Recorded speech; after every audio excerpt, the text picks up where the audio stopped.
Our Plant Stories has been nominated as a finalist in the Independent Podcast Awards in a new category called Environment and Natural World. I'll let you know how we get on. Thanks to all those who are regular supporters of the podcast with their commitment to buying a monthly coffee. And to Anne, who also sent some caffeine my way this month, all of which goes towards paying for this podcast, the hosting platform and the editing programme. The link is in the show notes. And now, a plant story.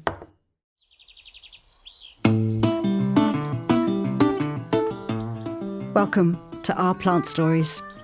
Sometimes podcasts begin with a sponsor read. All I want to say is, if you enjoy the next half hour, then perhaps you'll consider heading over to the website to buy me a coffee, and that would be grand. I promise I won't spend your donation on caffeine. It will help me make Series 2, which will begin in January.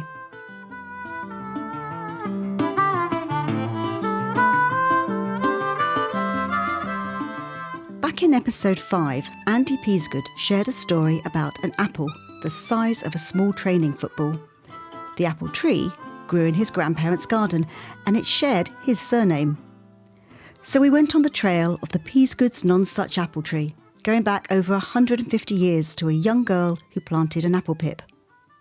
Her great-granddaughter, who lives in British Columbia in Canada, had all the papers from the RHS dated 1872, conferring a first-class certificate on the apple from the resulting tree, which, since the young girl had grown up and married a Mr. Peasgood, was now named the Peasgood's nonsuch apple.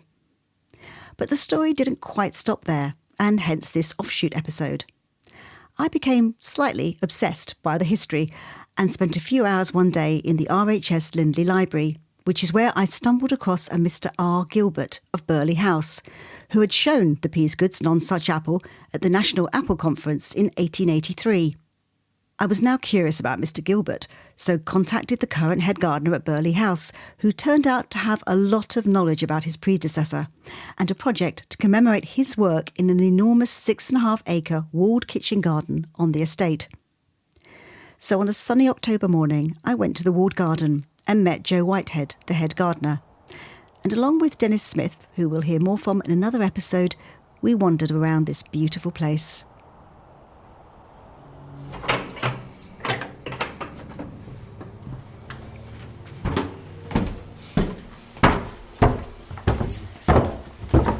If we're talking fruit, then you need to see this. I think we're standing in what was probably, I think, Richard Gilbert's office. Oh, because wow. He had an amazing view over here of the one major part of the kitchen garden. There's a fireplace in here, and I remember years ago these glass cabinets having old prize certificates in. Because one of the things which I think have gone in the archives, so one of the things when you read about Richard Gilbert is he won countless prizes with the RHS. And I'll show you one of them. So everything you might imagine, peaches, melons, grapes, pineapples. But he also won a lot for mushrooms, which I can show you some evidence of that in a minute. Yeah. Because the old mushroom houses exist and they are vast. So I think this was probably his office, next to the massive fruit galleries. And these are basically, in these other rooms either side, have got almost kind of shelving units with almost big trays on them, and that where they would have stored the apples? Yeah, and there were shelves in the middle as well, which have gone in, I don't know when. And so they're kind of vaulted ceilings with wood-lined panelling, which I think is all about keeping the moisture levels right. And what's interesting is they've got shutters so that they could manipulate the light and heat. And if they wanted to bring on an apple here, they wanted a bit more light coming in to ripen it, they could manipulate all the shutters here. So all this exists and has been untouched since probably the late 60s, when the walled garden stopped being a walled garden in its original sense. Since we're here and we're kind of one floor up overlooking the walled garden, maybe it's a good place just to give you a little bit of a potted history of how Mr. Gilbert and that walled garden go together? Because I came across him because of the reference in the Lindley Library that in 1883 he is showing the Peasgood's nonsuch apple tree from Burghley House at the National Apple Conference. Yes. So Richard Gilbert was born in, when did we say, Dennis? 1821. He was at Burghley House between 1867 and 1895. So he was here for a long time. He's buried in where Dennis and I live. He's buried in Barnet Village Church. In fact, I think you see a legacy of him because throughout Barnet there are lots of old fruit trees, aren't there, and old apple trees, and we think it's a lot to do with him planting them. So when you go through Barnet and you see a tree that's 150 years old, I think probably it's him. And there's all sorts of trees dotted around Barnet, isn't there? And when you read about him, one of the two things you get is one that he was kind of a gardener of a generation, and the way he's written about and the way people describe him and his links with the RHS and his prolific winner of prizes, he was clearly an exceptional man in horticulture. And one of my favourite quotes about Richard Gilbert is that he said he could produce a pineapple for the table every day of the year, which is a feat. But then you read about his just little links to his staff. So he had 120 gardeners across the kitchen garden site and the 46 acres of pleasure grounds at the house, and they used to buy him when he won specific. When they won specific prizes, they would buy him gifts, and they bought him chairs, didn't they? And there's a reference to bowler hats that he was given to sort of as celebration of some of his achievements. And he also started an apprenticeship scheme to bring, it would have been, I guess, for young men at that point, out from inner cities into horticulture. So I think probably on many levels he was quite an inspiring man of his time. There's a couple of lovely photos you can find of him. There's a lovely one of him looking at cordon grown tomatoes, and he's an older man. Have you seen that one? An older man at that point. He's got kind of a big brimmed hat, and he's kind of on a walking stick, and he's looking at these incredibly grown tomatoes. So he was your quintessentially, an incredible Victorian gardener with an immense background and pedigree to get to where he was.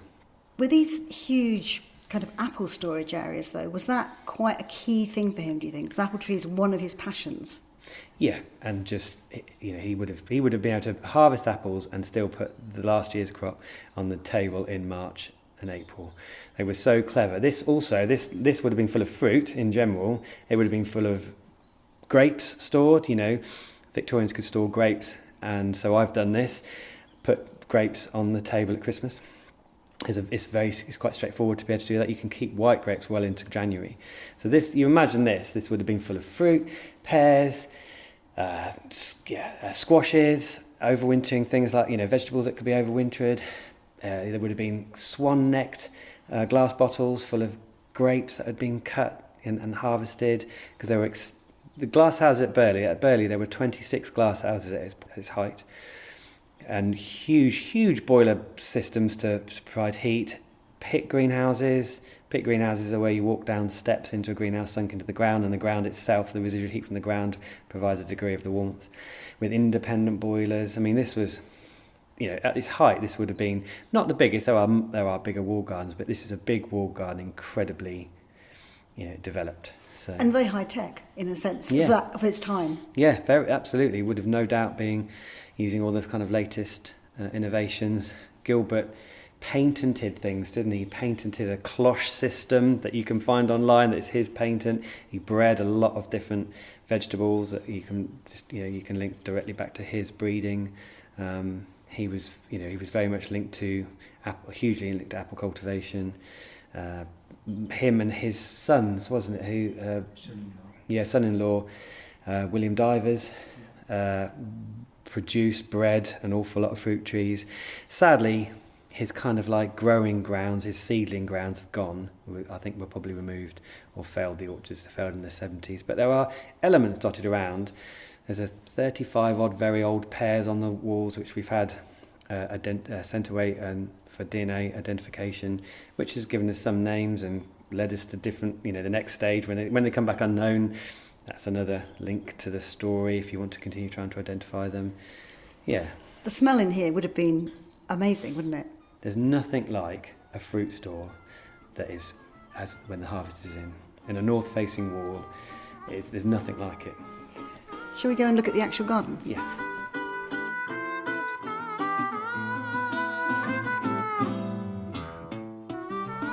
So I was saying about the mushrooms.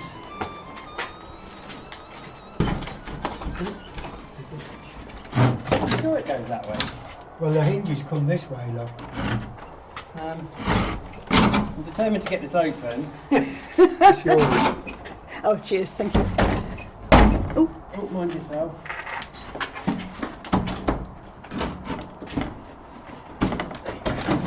This is going into the mushroom room. Well done.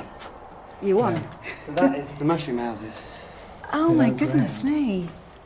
So if you walk down here, So we go down some steps and you'll then put there's your like hand a... there to steady yourself. Yeah. And then just think that Richard Gilbert touched that. 'Cause every single person, when they come down the steps, puts their hands on the side to steady themselves. So 300 years of gardening, their Yeah, gardens you have can touched feel that that. spot. It's Yeah. been dished a bit, look. So these are mushroom. So you've got houses. mushroom... So a mushroom house is what? You've got this kind of... How would you describe it? Almost like a... So this is unique. Well, it's not unique, but this is kind of a vaulted, raised brick platform. It goes, I believe, 30 metres maybe. And on the top of the platform is where mushrooms are grown.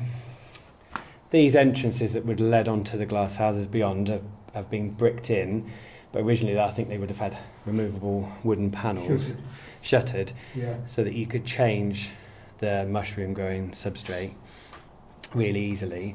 But underneath here is interesting because this is where they forced. They would have had heating pipes in here, and they forced vegetables under here. So every wall garden would have had the ability to force things like asparagus and rhubarb and chicory and things in the dark out of season. But you can find this exact setup in the Thompson Garden Assistant of like 1857 or whichever. I think that's the one I've got. And you can so they would have forced vegetables under here. But I've never seen a mushroom house this big, which explains why he won a lot of prizes for mushrooms along with all the other usual suspects. Because he was probably pretty unique in having this kind of Yeah. facility in a way. So one of our little ambitions is to grow some mushrooms in here, because it's all here. We just need to spend a couple of days cleaning it out. I laugh. I say to when I take tours around here, and because we have a big volunteer team and we're always looking for new volunteers, I'm asking for a head of fungi volunteer position. All you can eat mushrooms, depending on how successful you are. Oh, that I'm sure you'd have a lot of applications for Yeah. that. You know, I really do. So, but it's just one of the buildings that is, It's amazing these are all intact, isn't it? apart from the glass houses, which sadly have all come down because of the state they were got into. Everything else is still here. That's incredible. Yeah, and just waiting to be kind of it becomes a home for Butterflies. red admiral butterflies, and Yeah. it's full of swallows in the summer. I can see this. Yeah. Look, there's a nest up there as well. Just being brought back to life, really, with plants again Yeah, and so and fungi. yeah, one day we will grow mushrooms in here because it's just here waiting to be. We just need to work out how to do it. I'm sure you're going to work that out. That's great. This is amazing. It's just like a whole history lesson, isn't it? Never seen a mushroom house. No, I mean, Who has, really? Often they would sometimes set almost like ice houses, or the one at Holcomb's on kind of the bank at the back of the wall garden. Oh, is there one at Holcombe in Norfolk? Yeah, but it's a lot smaller. It looks like a little bunker, really. I've never seen anything like this before. Yeah, it's incredible. Scale. So in here, effectively where all the grass is used to be it's the footprint of a glass house. I think it was probably figs along here because of the very old figs that are here. I think this is possibly a vinery in its This time. is a giveaway, isn't it? That back wall would have been whitewashed, wouldn't it? Yeah. So this fig tree would originally have been in a glass house, do you think? Yeah, I think this was a fig house because those fig trees are pretty old, and I'm sure there was. I'm sure I've found a record that on the opposite side was one of probably many vineries, and then these were freestanding glass houses, and then the walls that we see behind were the back walls for lean-to glass houses, and this one on the left is interesting because this is a hot wall system. So boilers on the back of the walls, you can see where there were back sheds.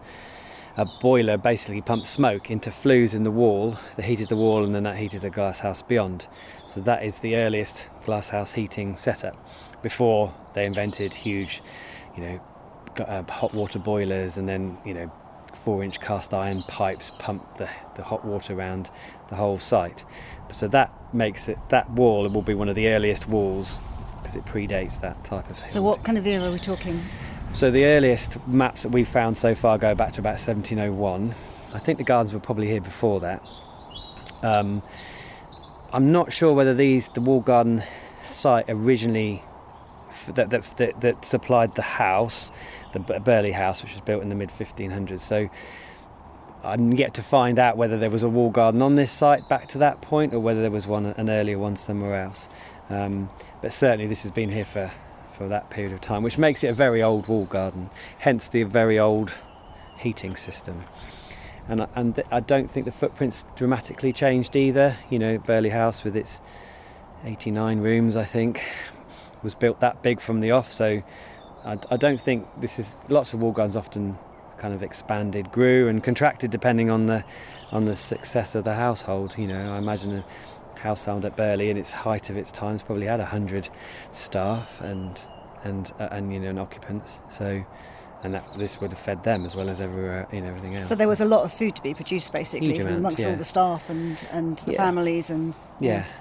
And when you go around Burghley House itself, all the subsidiary buildings that are some away from the main house, there's a butchery, brew house, bakery, pewter room. Everything was self-contained in those days. They were complete communities, basically. Yeah. What's wonderful about it, almost as the state it's in at the moment, is rather magical to see it before it's brought back to life with its mushrooms and its plants. It's a very kind of special moment in a way, isn't it? It has a massive presence here in its state. Yeah. And, where it's just quietly existing. And when this area we stood in, we've done a small amount of landscape work to put paths and beds in with a view to creating a Victorian kitchen garden experience in this one section, which is about 1.2 acres of the 6.5 acres that is within the external walls. And when we started to marry up the paths here and marry the paths that go down towards the south, and we had a laser level going, this whole garden is sloped down to quite an extent. So if you could, with an X-ray vision, strip the soil off, you would find herringbone drainage systems that led down to the walls down here. The whole thing was created so that the frost ran out, the water drained to here and drained into dipping pools. There were at least 2 dipping pools here, which was just a big pond where water was drained into, because they didn't have mains water then, did they? There's 4 wells throughout here as well that were all interconnected, that link certainly to a very old spring and pond system, which is about, 300 or 400 metres away. And there's an old diesel engine in a shed there, which must have been the latest way in which that water got to these wells. And then the wells are interconnected, the water table's quite high. And whenever you look into the few wells that we can look into, it's always got water in. So, and that's why I think this is so far from the house, that it's a mile from the house. I think it's all about water. I think the people living in the house at the time, the markets at the time, wouldn't have liked a wall garden looking over to the house, because that was never the done thing, was it? And I think it's about water because the strongest springs are up here, and I think that's why this was sited so far from the house, which is a long way. It's 1.2 miles from the house. Certainly the drive here, I thought this is not something you'd overlook from the house. So that's my personal theory about why it was up it's so far. Yeah. So the wall garden was here before Mr. Gilbert, but he then really, should we walk into it? You can show me. He then really takes it on, basically, doesn't he? Let's go this way. Yeah, okay. Yeah. So he was here for, must have been 25, 30 years. Yeah, and was, a place like this would have attracted a top-notch head gardener, of which he was, and so he, clearly was incredibly successful in his time here. And this was his last position. So when the initial works to stop this garden going, past the point of no return happened in 2013, it was cleared and the spaces were cleared, and all that has really happened to the date is that there's been some events here, glamping for the horse trials, a few weddings, and so this apple tunnel was put in because the idea was it would lead guests to the main big space, and then this is a service track for catering. So this has been added, and these fruit trees in various states of care. But all the varieties in here, so when you get a lot of grants, there's lots of stipulations, and one that some fruit need to go back in. So the fruit initially was chosen was very commercial-based fruit, perhaps with a view to, have some sort of apple growing business or something. So that's what's on this apple tunnel. What we're interested in is trying to research and find some of the original fruit was being grown over it the last 300 years and put that back in. So will there be a place for the Peasgoods? Absolutely. Yes, nonsuch. Yeah, absolutely. And I know it's not an apple, but just over there we found a label. So, they used to label everything, didn't they, on the walls?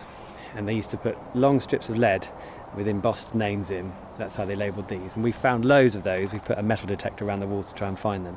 Because when the walls were repointed during the restoration, I think a lot of this was flicked out. And we found a label there for a peach tree called Sea Eagle, which was a peregrine was part of that series, wasn't there? It was a series of peaches growing with bird-based names. And Sea Eagle was found over there. We found the label, the lead label.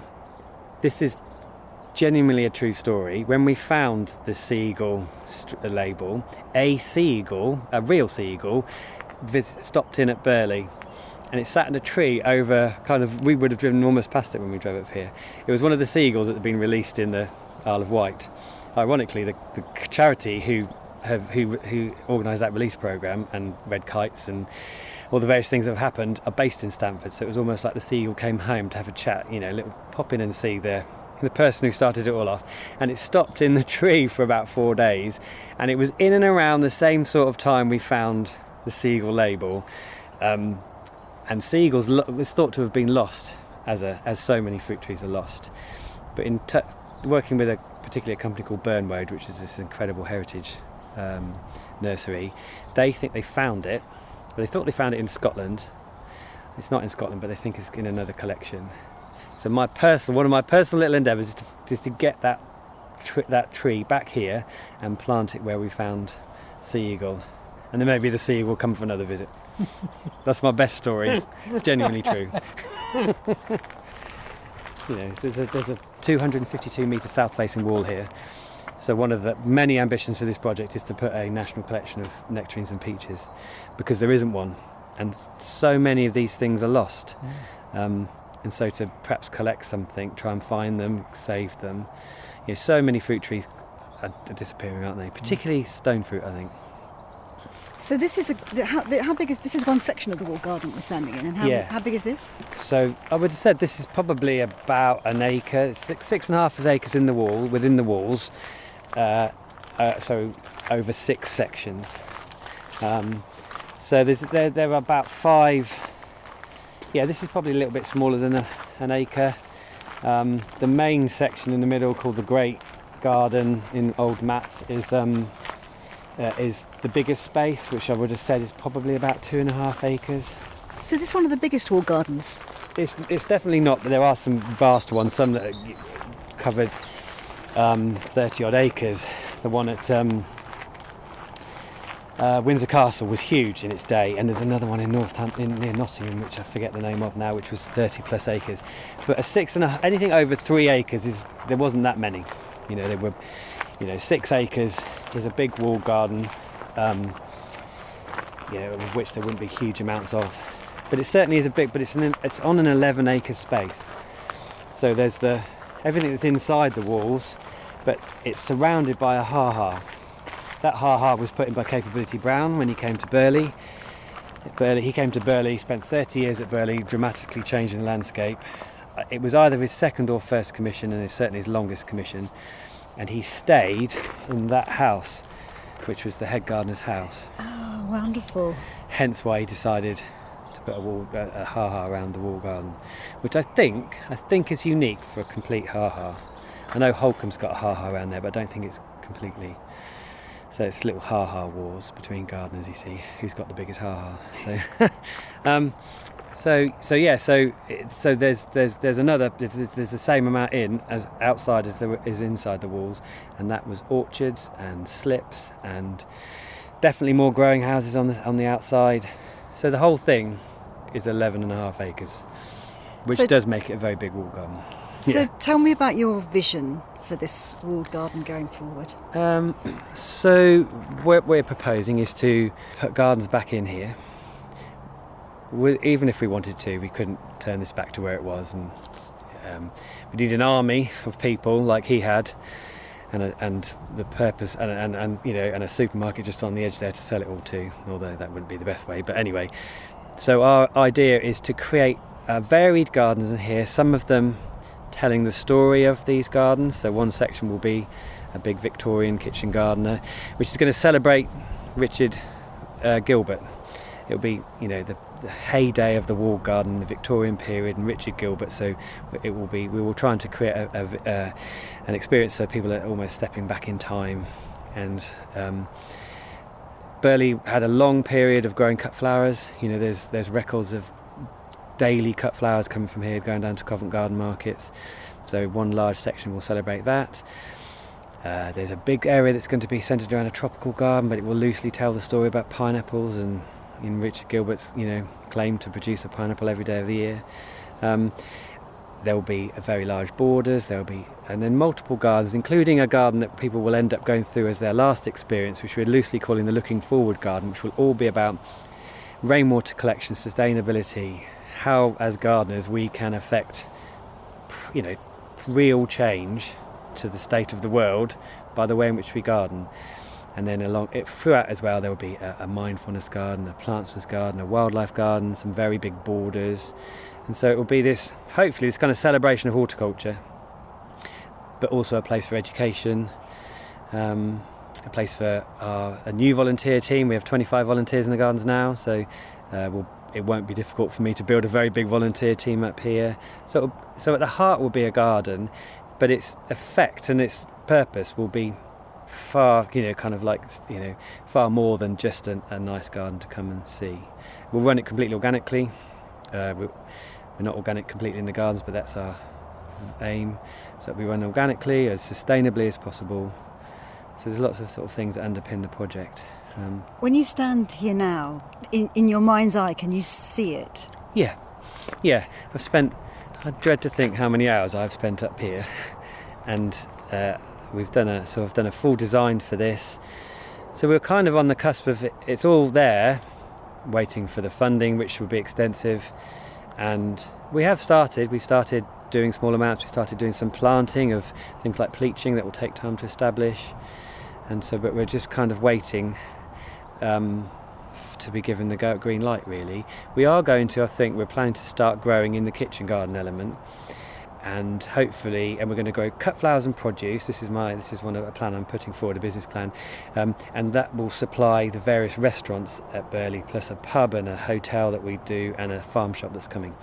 So I'm trying to get this whole thing gradually moving forward, and that will fund itself, you know, fund the position that's needed for that. So that's our next phase, and then we're just kind of waiting to kick this sleeping giant off, really. But the presence, when you stand in here, it's amazing. I'd love to calculate how many bricks made the walls. And What do you think Mr. Gilbert would think of those plans? I'd like to think, having read about him, that he was very forward-thinking and that he would embrace the project and realise that the days have gone when places like this could afford to have 120 staff growing 6.5 acres of vegetables. You know, that kind of ended after the First World War, didn't it, really, the demise of the walled garden. So I'd like to think he'd be chuffed that we're going to try and celebrate his life. But I'd like to think he would embrace the fact that we want to, you know, bring this place back to life, as for a long time it kind of gradually was being reclaimed by nature.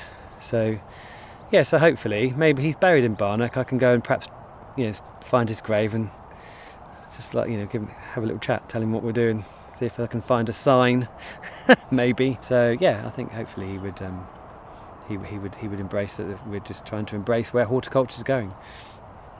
Where did your passion for walled gardens come from, do you think?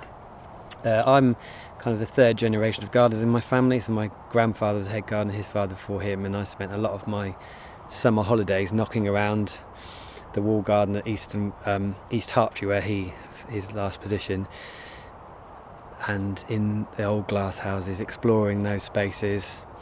And so that's definitely where I got my my love of plants and gardening, and my memories of him and his glass house and disbudding carnations in the carnation house, and I think I think that's where that's certainly I would say it's in my blood, and so I think that's where my walled garden obsession is. But I have been obsessed. Well, I probably could say that.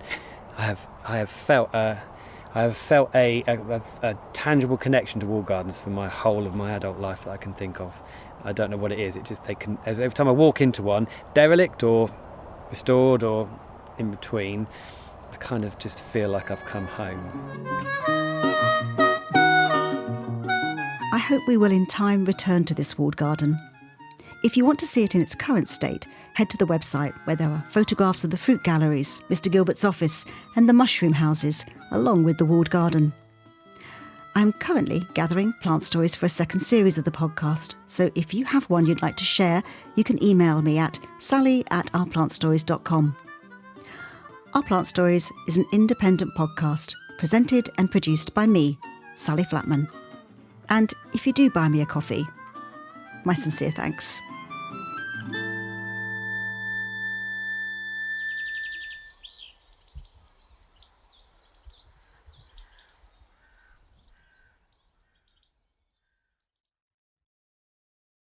Thank you for listening.